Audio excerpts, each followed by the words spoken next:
Muy buenos días a todos. Hoy es domingo, día 4 de noviembre. Es el domingo 31 del tiempo ordinario. Poco a poco nos vamos acercando hacia el final de este ciclo. A finales del mes celebraremos la fiesta de Jesucristo, Rey del Universo. Y a comienzos de diciembre, pues ya estrenaremos el nuevo año con el tiempo del Adviento, la espera del Señor en la Navidad. El día 4 de noviembre es la fiesta, la memoria de San Carlos Borromeo.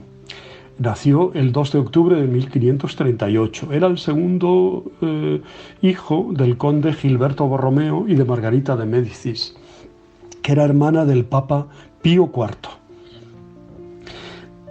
En el otoño de 1552 se matriculó en la Facultad de Derecho de la Universidad de Pavía, donde el 6 de diciembre del 59 obtuvo el doctorado en utroque jure.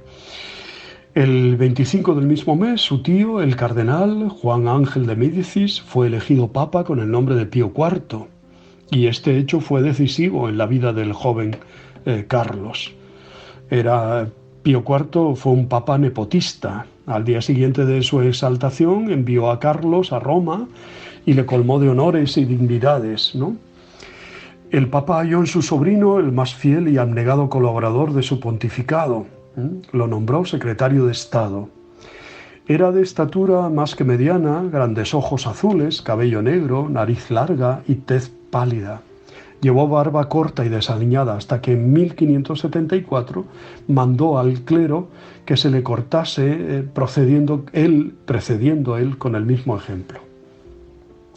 Tenía una timidez natural y también un defecto en la lengua que le hacía precipitarse al hablar. Reforzaba todavía la impresión de desfavorable, pero la práctica en el oficio, la energía de su carácter y su espíritu le fueron dando mayor destreza en el desempeño de sus funciones, ¿no? Una fecha muy importante en la vida de San Carlos fue su ordenación sacerdotal, el 17 de julio de 1563. Su anterior vida como cardenal no era licenciosa, pero tampoco era de asceta, ¿no? Amaba extraordinariamente la caza y a ella se dedicaba. Jugaba al ajedrez, tocaba el laúd, el violonchelo, le gustaba la pompa, la fastuosidad, le atraían grandemente las veladas literarias. Su hermano, a quien el Papa acababa de nombrar capitán general de la Iglesia, murió inesperadamente. Este hecho, pues junto, ya digo, a su ordenación sacerdotal, pues fue muy importante en su vida. Para prepararse a esa ordenación, hizo los ejercicios espirituales de San Ignacio, bajo la dirección de Juan Bautista Rivera, de la Compañía de Jesús, ¿no? Que fue en adelante su director espiritual. El cambio obrado en su espíritu comenzó pronto a manifestarse al exterior. Renunció a sus diversiones preferidas y fue tal la austeridad de su comportamiento personal que disgustaba a su mismísimo tío. Participó en el Concilio de Trento. Según algunos biógrafos, tuvo un papel realmente muy destacado en la Asamblea Ecuménica. Después fue nombrado también arzobispo de Milán y al llegar a Milán pues estableció una gran reforma en la vida del clero, en el seminario diocesano que creó, en distintos sínodos, cónclaves, con lo cual pues renovó la vida cristiana de la diócesis, ¿no? Su principal preocupación fue la formación de un clero capaz y virtuoso. Por eso dedicó al seminario su atención preferente. Y también abrió una casa para vocaciones tardías. Fundó la congregación de los Oblatos de San Antonio y también recibió en su diócesis, en Milán, a las primeras ursulinas, las ursulinas de San Carlos.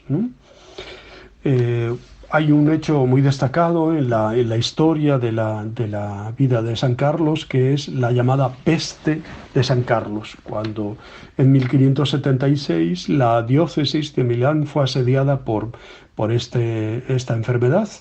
Y él, en lugar de esconderse, lo que hacía era pues dedicar toda su fuerza a tratar a los apestados, a los que sufrían de esta enfermedad, ¿no?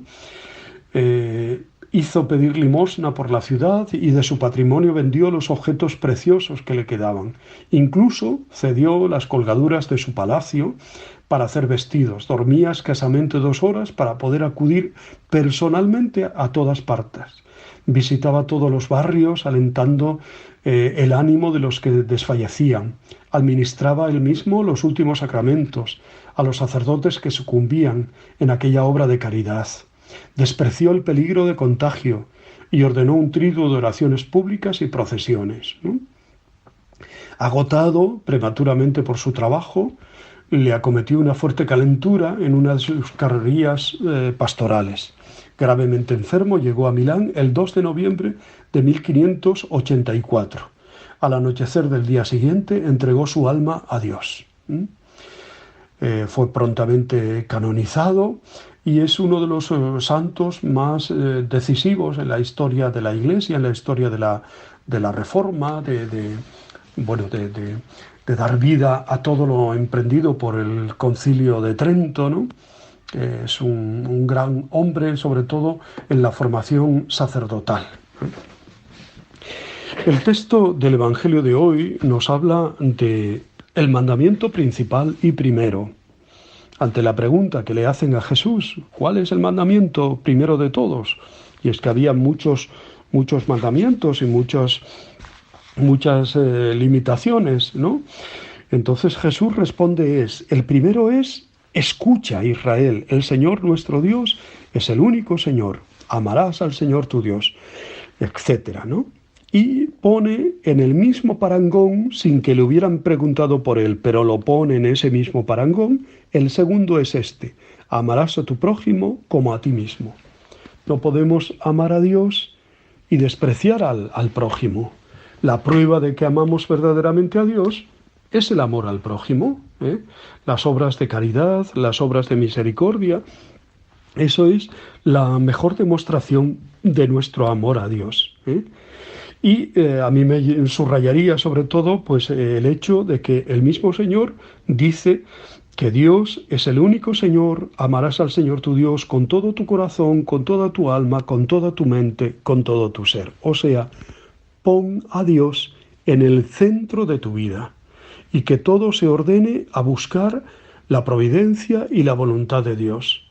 Que empieces tu día buscando esa voluntad de Dios y que acabes tu día dando gracias a la providencia de Dios.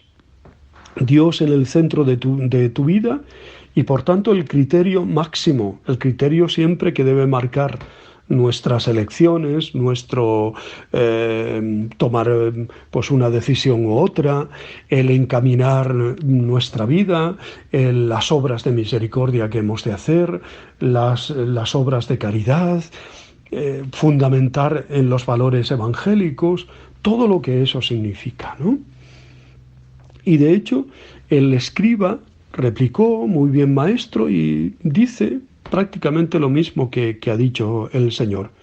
Añadiendo, eso sí, dice, y todo el ser, y amar al prójimo como uno mismo vale más que todos los holocaustos y sacrificios. Y es que para la ley judía lo importante que eran los holocaustos, los sacrificios y después la caridad. Jesús no.